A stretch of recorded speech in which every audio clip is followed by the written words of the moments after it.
Start करते हैं हम लोग आज रेगुलेशन ऑफ किडनी फंक्शन से। आज हम स्टार्ट करेंगे। The function of kidney is efficiently monitored and regulated by thermal feedback mechanism involve the hypothalamus JGA to certain extent of heart। जो इसका फीडबैक का मैकेनिज़्म है रेगुलेशन का, ये मेनली तीन ही रेगुलेशन होता है। एक हाइपोथैलेमस करता है, एक जेजीए करता है और एक हार्ट के द्वारा होता है। अब क्या कह रहा है, osmoreceptor in body fluid, osmoreceptor in body are activated by change in blood volume, body fluid volume या आयनिक कंसंट्रेशन। जैसे हमारी बॉडी में ऑस्मोरिसेप्टर पाए जाते हैं, जब हमारी बॉडी का ब्लड वॉल्यूम या बॉडी फ्लूइड वॉल्यूम या फिर आयनिक कंसंट्रेशन चेंज होता है, तो ऑस्मोरिसेप्टर जो बॉडी में होते हैं वो एक्टिवेट हो जाते हैं। An excessive loss of fluid from the body can activate these receptor which stimulate the hypothalamus.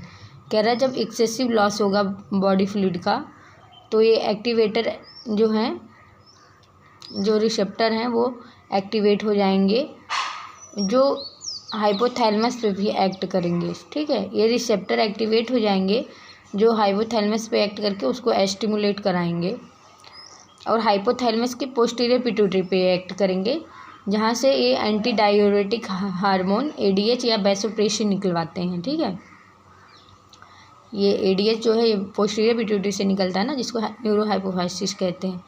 तो वही कह रहा है कि ये ऑस्मोरिसेप्टर जब एक्टिवेट होंगे तो ये हाइपोथैलेमस पे एक्ट करेंगे, जहाँ से पोस्टीरियर पिट्यूटरी से ये हाइपोथैलेमस पे एक्ट करेंगे, फिर वो हाइपोथैलेमस से पोस्टीरियर पिट्यूटरी पे एक्ट करेगा, फिर वहाँ से वो एंटी डायूरेटिक हार्मोन या वैसोप्रेसिन निकलवाएगा। ठीक है, ADH facilitate water reabsorption from later part of the tubule thereby preventing diuresis. अब क्या कह रहा है, एडीएच है वो फैसिलिटेट करेगा वाटर रीअब्जॉर्प्शन को later part of the tubule. Later part of tubule में दो आते हैं, एक डीसीटी और एक कलेक्टिंग डक्ट। ठीक, तो वही कह रहा है कि जो एडीएच है ये वाटर का रीअब्जॉर्प्शन करवाता है डीसीटी या कलेक्टिंग डक्ट से, टू प्रिवेंट डायूरेसिस के रोकने के लिए। डायूरेसिस कहते हैं जो अगर वाटर लॉस ज़्यादा होने लगे बॉडी से तो उसको कहते हैं डायूरेसिस। तो डायूरेसिस को रोकने के लिए एडीएच सिक्रीट किया जाता है। ठीक है, डीसीटी और एडीएच मतलब सिक्रीट तो करता है पोस्टीरियर पिट्यूटरी, लेकिन फिर ये एक्ट करता है डीसीटी और कलेक्टिंग डक्ट पे, ताकि ये डायूरेसिस को प्रिवेंट कर सके, क्योंकि ये जो है ये वाटर का रीअब्जॉर्प्शन करने लगेगा कलेक्टिंग डक्ट और डीसीटी। तो वही है, in increase in body fluid volume can switch off the osmoreceptor suppress the ADH release to complete this feedback.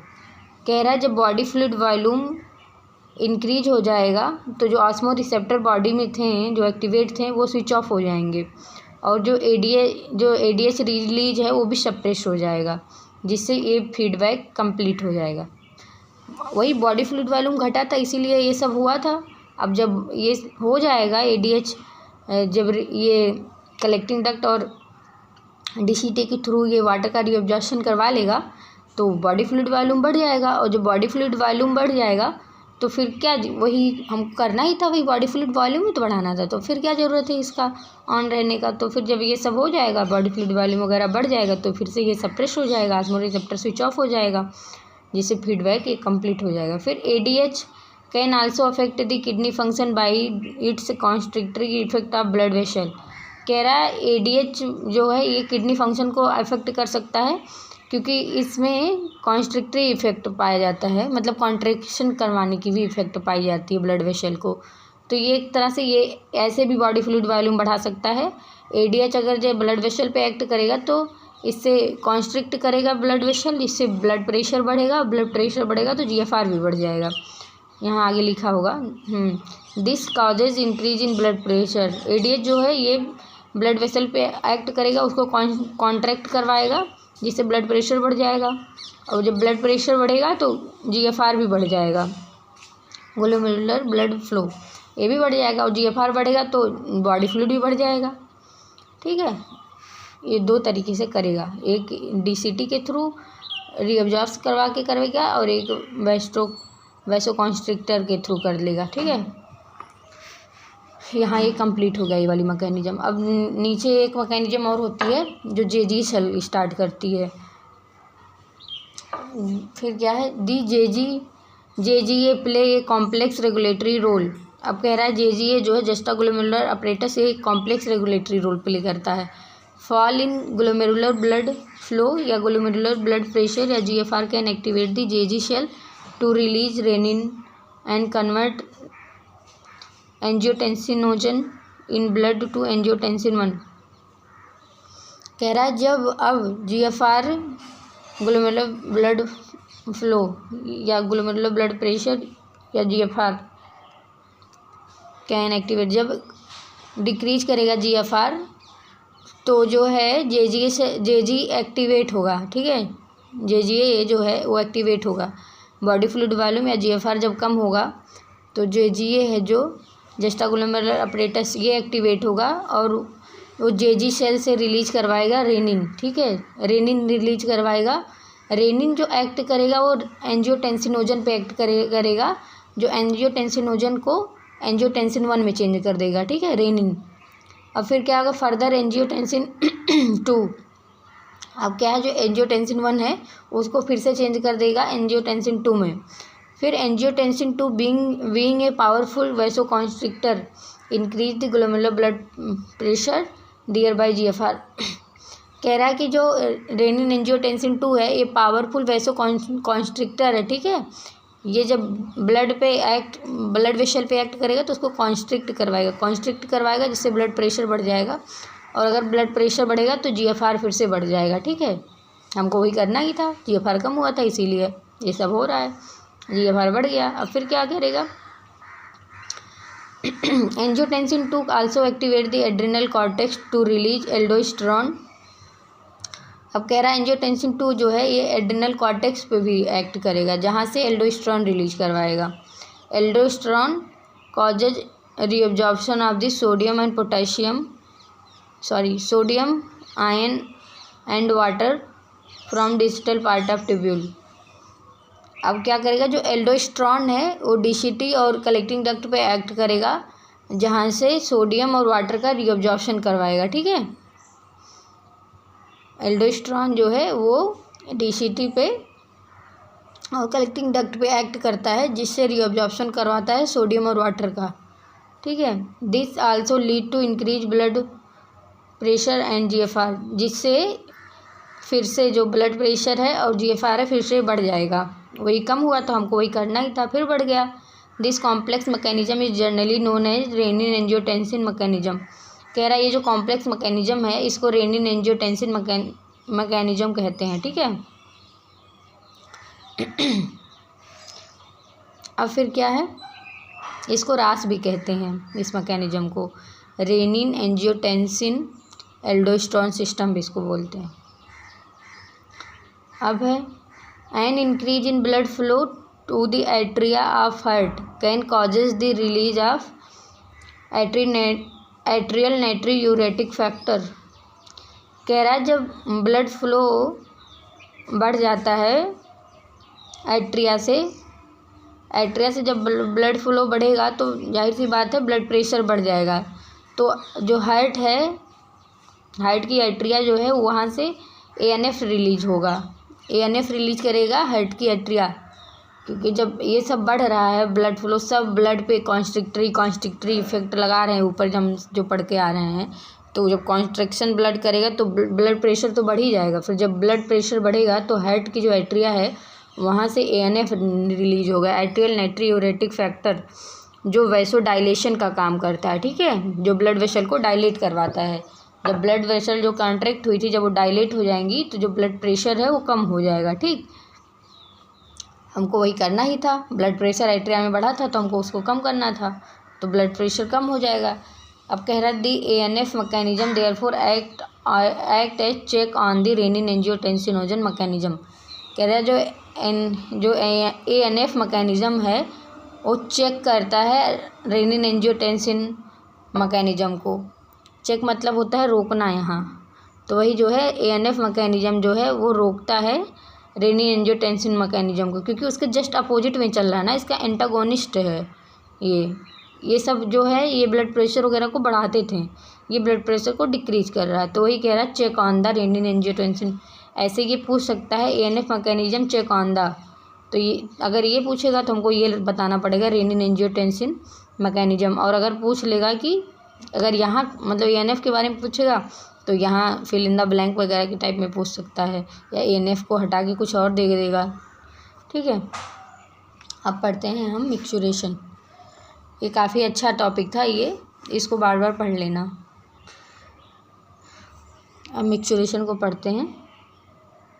Urine formed by the nephron is ultimately carried to the urinary bladder where it is stored till voluntary signal is given to central nervous system. कह रहा जो भी urine nephron के द्वारा बनता है उसको urinary bladder में स्टोर किया जाता है। ठीक, जब वहाँ से वॉलेंट्री सिग्नल दिया जाता है सेंट्रल नर्वस सिस्टम को, पहले तो उसमें स्टोर होता जाएगा। ठीक है, यूरिनरी ब्लैडर में यूरिन स्टोर होता जाएगा। जब हाफ फिल हो जाता है वो, तब वहाँ से सिग्नल जाता है यूरिनरी ब्लैडर की जो मसल्स हैं वहाँ से सिग्नल जाता है CNS को। फिर क्या होगा, this signal initiate by stretching the urinary bladder as get filled by urine. कह रहा है ये सिग्नल की शुरुआत कैसे होगी, जो यूरिनरी ब्लैडर है वो स्ट्रेच करेगा और गेट फिल्ड विद यूरिन। जब यूरिन से वो फिल्ड हो जाएगा यूरिनरी ब्लैडर तो वो उसमें स्ट्रेच होगा। ठीक है, स्ट्रेच करेगा। In response the stretch receptor on the wall of the bladder send signal to CNS। कह रहा है कि जो स्ट्रेच रिसेप्टर जो हैं वाल की, यूरिनरी ब्लैडर की वाल के जो स्ट्रेच रिसेप्टर हैं वो CNS को सिग्नल सेंड करेंगे। ठीक है, अब वो CNS को सिग्नल सेंड करेंगे। फिर क्या होगा, दी CNS passes on motor message. कह रहा है CNS जो है वो मोटर मैसेज पास करेगा, CNS मोटर मैसेज पास करेगा यूरिनरी ब्लैडर को। ठीक है, जिससे इनिशिएट द कॉन्ट्रैक्शन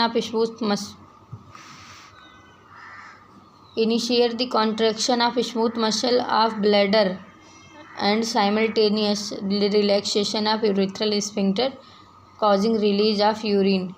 क्या होगा, पहले जैसे यूरिनरी ब्लैडर फिल किया, ठीक है, फिर स्ट्रेच रिसेप्टर जो है वो सेंड करेंगे सेंसरी सिग्नल CNS को। फिर CNS क्या करेगा, मोटर सिग्नल पास करेगा यूरिनरी ब्लैडर को। अब क्या होगा, यूरिनरी ब्लैडर में जो सिग्नल आया उससे जो यूरिनरी ब्लैडर की स्मूथ मसल है उसमें कॉन्ट्रैक्शन होगा। ठीक है, यूरिनरी ब्लैडर की जो स्मूथ मसल है उसमें कॉन्ट्रैक्शन होगा। फिर क्या होगा, जो यूरिथ्रल स्फिंक्टर है उसमें रिलैक्सेशन होगा, कॉन्ट्रैक्शन होगा यूरिनरी ब्लैडर में, और जो रिलैक्सेशन ऑफ यूरिथ्रल स्फिंक्टर, और जो एक ही साथ होगा कॉन्ट्रैक्शन यूरिनरी ब्लैडर में और यूरिथ्रल स्फिंक्टर का जो है रिलैक्स होना वो एक साथ होगा, जिससे यूरिन रिलीज हो जाएगा। The process of release of urine called micturition and ये न्यूरल मैकेनिज्म है। कह रहा है ये जो प्रोसेस है यूरिन के रिलीज होने का, इसको मिक्सचुरेशन कहते हैं, और एक न्यूरल मैकेनिज्म है causing it is called as micturition reflex. इसको मिक्सचुरेशन रिफ्लेक्स भी कहते हैं। In adult human excretes on average 1 to 1.5 litre urine per day. कह रहा है एक एडल्ट ह्यूमन है जो एवरेज 1 से 1.5 लीटर यूरिन एक दिन में एक्सक्रीट आउट करता है। The urine formed is a light yellow colour watery fluid which is slightly acidic. कह रहा है यूरिन जो हमारी बॉडी में बनता है वो लाइट येलो कलर का वाटरी फ्लूइड होता है और इसका pH 6 होता है, स्लाइटली एसिडिक ये होता है। And has a characteristic order, इसमें एक कैरेक्टरिस्टिक दुर्गंध इसमें पाई जाती है। ऑन एवरेज 25 से 30 gram urea is excreted out per day. Urine के थ्रू हमारी बॉडी 25 से 30 gram urea per day excrete out कर देती है। Various condition can affect the characteristic of urine. और कह रहा है कि ये जो बहुत सारे ऐसे कंडीशन होते हैं बॉडी में जो यूरिन की कैरेक्टरिस्टिक को अफेक्ट करते हैं, जिसका एनालिसिस करके हम यूरिन की एनालिसिस करके हम क्लिनिकल डायग्नोसिस भी करते हैं। बहुत सारी metabolic disorder as well as malfunctioning of the kidney को। कह रहा है कि जैसे यूरिन की ये जो लाइट येलो और स्लाइटली एसिडिक ये सब जो है नॉर्मल कंडीशन है, ठीक। और अगर कोई बॉडी में प्रॉब्लम होगी या किडनी में कोई प्रॉब्लम होगी तो हम यूरिन के टेस्ट से उसकी एनालिसिस कर सकते हैं। वही कह रहा है क्लिनिकल डायग्नोसिस करते हैं। For example presence of glucose is glycosuria. Glucose urine में ग्लूकोज का पाया जाना ग्लाइकोशूरिया कहलाता है। कीटोन बॉडीज़ का पाया जाना कीटोन्यूरिया कहलाता है। In urine are indicative of diabetes mellitus. अगर जैसे यूरिन का टेस्ट हुआ उसमें हमको ग्लूकोज या कीटोन बॉडीज़ मिल रहा है, ग्लूकोज कीटोन बॉडीज़ ये सब मिल रहा है, तो हमको पता चल जाएगा कि इस पर्सन को डायबिटीज़ मिलिटस हुआ है, ठीक है।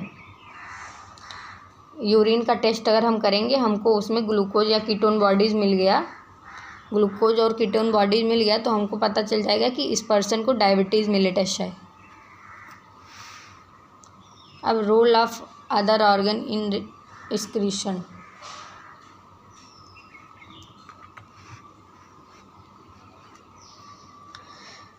Role of other organ in excretion. अब हमारे बॉडी में जो दूसरे ऑर्गन है वो जो एक्सक्रीशन करवाते हैं उसके बारे में हम पढ़ेंगे। Other than kidney, lung, liver, skin also help in elimination of excretory waste. कह रहा किडनी के अलावा लंग है, लीवर और स्किन जो है ये भी एक्सक्रीटरी वेस्ट का एक्सक्रीशन करवाता है। Our lung remove large amount of CO2। हमारा लंग जो होता है लार्ज अमाउंट में CO2 को रिमूव करता है अप्रॉक्सीमेटली 200 ml पर मिनट, ठीक है, 1 मिनट में 200 ml। And also significant quantity of water every day. और उसके साथ जो है वाटर भी सिग्निफिकेंट क्वांटिटी में निकालता है हमारा lung. Liver the largest gland in our body. कह रहा है कि हमारी बॉडी में लीवर सबसे बड़ी ग्लैंड है। Secrete bile containing substances like bilirubin and biliverdin. जो सिक्रीट करता है बाइल कंटेनिंग सब्सटेंसेस को, जिससे bilirubin, biliverdin, cholesterol, degraded steroid hormone, ठीक है, degraded steroid hormone, vitamins and drug, ये सब लीवर निकालता है। लीवर सिक्रीट करता है bile containing substances like bilirubin, biliverdin, cholesterol, degraded steroid hormone, vitamins and drug, ठीक है। Most of these substances ultimately passes out along with digestive waste. कह रहा है कि ज़्यादातर ये जो सब्सटेंसेस हैं, ये सब जो सब्सटेंसेस है ज़्यादातर ये अल्टीमेटली डाइजेस्टिव वेस्ट के थ्रू, मतलब एक्सक्रीटा के थ्रू बाहर निकाल देते हैं हम, ठीक है। डाइजेस्टिव वेस्ट मतलब होता है पॉटी, डाइजेस्टिव वेस्ट के थ्रू बाहर निकाल देते हैं। This sweat and sebaceous gland in skin can eliminate certain substances through their secretion. अब कह रहा है जो स्वेट और सेबेसियस ग्लैंड है, हमारी जो स्वेट ग्लैंड और सेबेसियस ग्लैंड है स्किन की, वो भी एलिमिनेट करती हैं कुछ सब्सटेंसेस को अपने सिक्रीशन के through. This sweat produced by the sweat gland is watery fluid containing NaCl, small amount of urea and lactic acid.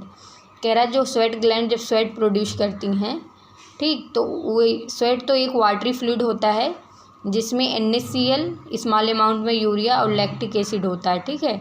इसको एक्सक्रीट कर दिया स्वेट के थ्रू। अब दो the primary function of sweat is to facilitate a cooling effect of the body. जबकि जो sweat gland का primary function क्या होता है, स्वेट ग्लैंड के प्राइमरी फंक्शन होता है कि बॉडी को कूल करना, बॉडी सरफेस को कूल करना, ठीक है। It is also help in removal of some of the waste mention above. कह रहा है कि इसका प्राइमरी फंक्शन होता है बॉडी सरफेस को कूल करना, लेकिन ये उसके साथ साथ कुछ वेस्ट भी रिमूव करता है। Sebaceous gland eliminate certain substances like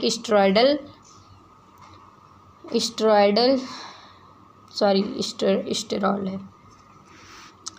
sebaceous gland eliminates certain substances like sterols, hydrocarbon and wax through sebum.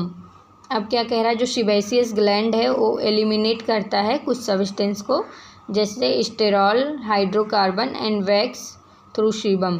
Sebaceous gland जो है वो सीबम निकालती है, सीबम के थ्रू ये स्टेरॉल, हाइड्रोकार्बन और वैक्स को एलिमिनेट कर देती है बॉडी से। This secretion provided A protective oily covering for the skin. ये जो सिक्रीशन है, सीबम का सिक्रीशन जो है, ये हमारी स्किन को प्रोटेक्टिव ऑयली कवरिंग देता है, ठीक है, प्रोवाइड करता है। Do you know that small amount of nitrogenous waste would be eliminated through saliva too. कह रहा है क्या आपको पता है कि आप अपने सलाइवा के थ्रू भी एक small amount of nitrogenous waste को एलिमिनेट करते हैं, ठीक है। एक तो हो गया। फिर अब डिसऑर्डर के बारे में, डिसऑर्डर ऑफ एक्सक्रीटरी सिस्टम, ठीक है। Malfunctioning of the kidney can lead to accumulation of urea in blood. कह रहा है अगर किडनी में कभी कोई प्रॉब्लम हो जाती है तो ब्लड में जो है यूरिया एक्यूमुलेट होने लगती है, जिसको हम यूरीमिया कहते हैं, which is highly harmful and may lead to kidney failure, जो बहुत ज़्यादा हार्मफुल होता है और इससे किडनी फेल्योर भी हो सकता है। In such patient urea can be removed by a process called haemodialysis. कह रहा है कि ऐसे पेशेंट में यूरिया को रिमूव किया जाता है हीमोडायलिसिस के थ्रू, ठीक है।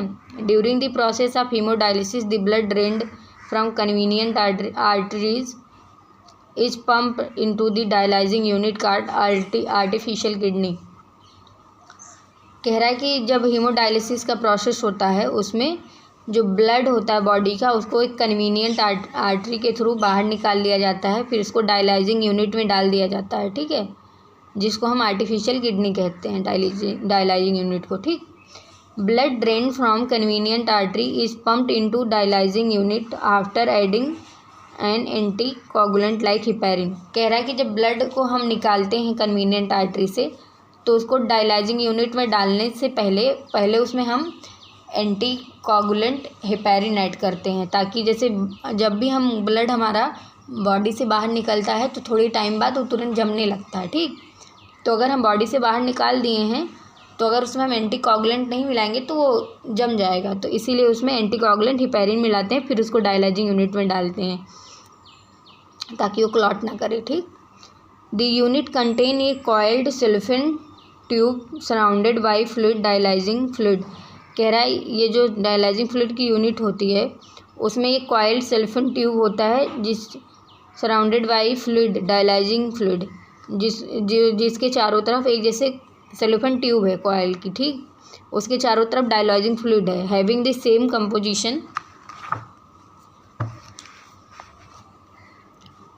Composition that of plasma except the nitrogenous waste. कह रहा है कि जो डायलाइजिंग यूनिट की जो फ्लूइड है उसका जो कंपोजिशन है सेम प्लाज्मा का होगा, बस उसमें नाइट्रोजनस वेस्ट नहीं होगा।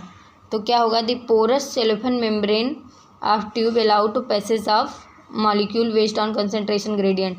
अब जैसे जो सेलोफन मेम्ब्रेन था उसी में हम अपनी बॉडी से ब्लड निकाले हैं उसी को हम डालेंगे उसमें, ठीक है, उसमें हम डालेंगे पोरस सेलोफन मेम्ब्रेन में, ठीक।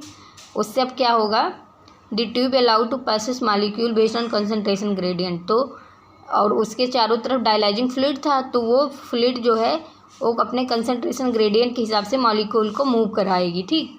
As nitrogenous waste absent in dialysing fluid, जैसे हमने आगे पढ़ा था कि जो नाइट्रोजनस वेस्ट है वो डायलाइजिंग फ्लूइड में एब्सेंट होता है। This substances freely move out, जिससे क्या होगा, ये सेलोफन मेम्ब्रेन के थ्रू जो ब्लड में जो नाइट्रोजनस वेस्ट है वो मूव करके चली जाएंगी डायलाइजिंग फ्लूइड में, ठीक।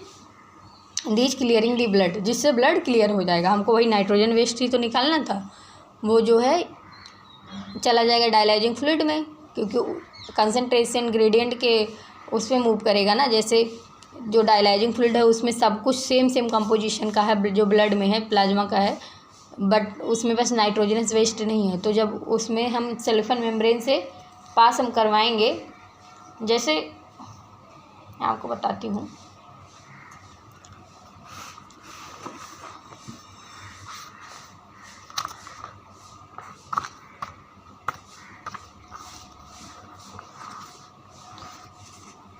जैसे मान लो ये है एक, यही है डायलाइजिंग यूनिट है, ठीक।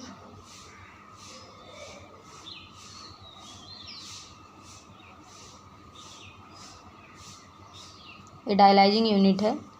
अब इसमें एक सेल्फेन ट्यूब है, ठीक, कॉइल्ड सल्फेन ट्यूब है। यहाँ सब ये जो है, यहाँ इसके आसपास ये डायलाइजिंग फ्लूइड है।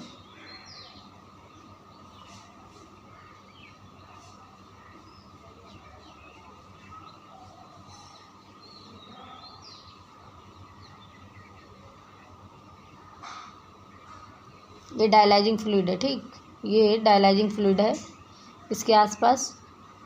अब इसमें डायलाइजिंग फ्लूइड का सेम कंपोजिशन है जो प्लाज्मा का है, बस उसमें नाइट्रोजनस वेस्ट नहीं है, ठीक। अब क्या होगा, जो ब्लड हमने निकाला है अपनी बॉडी से उसको हम डालेंगे इसमें, सेलोफेन ट्यूब में हम ब्लड को डालेंगे, ठीक। अब ब्लड ऐसे ऐसे मूव करेगा, आगे बढ़ेगा, ये पोरस होती है, ये मूव करता जाएगा। अब इसमें सेम कंपोजिशन जो है वो तो नहीं ट्रांसफ़र होगा, बट इसमें तो वो नहीं है नाइट्रोजनस वेस्ट, जैसे यूरिया नहीं है इसमें, ठीक। तो अब यूरिया हमारे ब्लड में है, अब हमको उसी को रिमूव करना है। तो अब क्या होगा, जैसे जैसे ब्लड आगे बढ़ेगा, यूरिया जो है यहाँ से निकल के इसमें चला जाएगा, ठीक। यूरिया यहाँ से निकल के इसमें चला जाएगा, यूरिया यहाँ से निकल के इसमें चला जाएगा, ठीक। अब यहाँ आगे क्या होगा, यहाँ हमको हमारा प्योर ब्लड मिल जाएगा, जिसमें हम एंटीहिपैरिन मिला के फिर से हम पेशेंट के अंदर डाल देंगे वेन में, ठीक है। वही चीज़ था ये। अब क्या करेगा, the porous cellophane membrane of tube allow to passage of molecule based on the concentration gradient. कह रहा है जो पोरस सेलोफेन मेम्ब्रेन है ट्यूब का, ये पास करेगा molecule based on concentration gradient. The nitrogenous waste absent in dialysing fluid, जो nitrogenous waste और डायलाइजिंग फ्लूइड में एब्सेंट होता है। The substance freely move out, ये सब्सटेंसेस जो हैं freely move out thereby clearing the blood. ये कह रहा है ये एब्सेंट होता है डायलाइजिंग फ्लूइड में, तो ये जो नाइट्रोजनस वेस्ट है ये मूव कर जाएगा डायलाइजिंग फ्लूइड में, जिससे जो हमारा ब्लड है वो क्लियर हो जाएगा, और clear blood pump back into the body through the vein adding the antiheparin. अब कह रहा है जो क्लियर ब्लड है उसको हम वेन के थ्रू बॉडी में डाल देंगे, लेकिन उसमें पहले हम एंटीहिपैरिन मिलाएंगे, ठीक है, क्योंकि हमने जब ब्लड निकाला था बॉडी से हमने उसको एंटीकोगुलेंट हिपैरिन ऐड किया था ना, तो अब हमको बॉडी में डालने से पहले उसमें हम एंटीहिपैरिन मिलाएंगे, ठीक, फिर उसको हम बॉडी में डाल देंगे। This method is boon for 1000 of uremic patient in all over the world. कह रहा कि ये जो मेथड है डायलिसिस का, ये वरदान की तरह काम करता है जो 1000 ऑफ यूरेमिक पेशेंट पूरी दुनिया भर में हैं। अब कह रहा है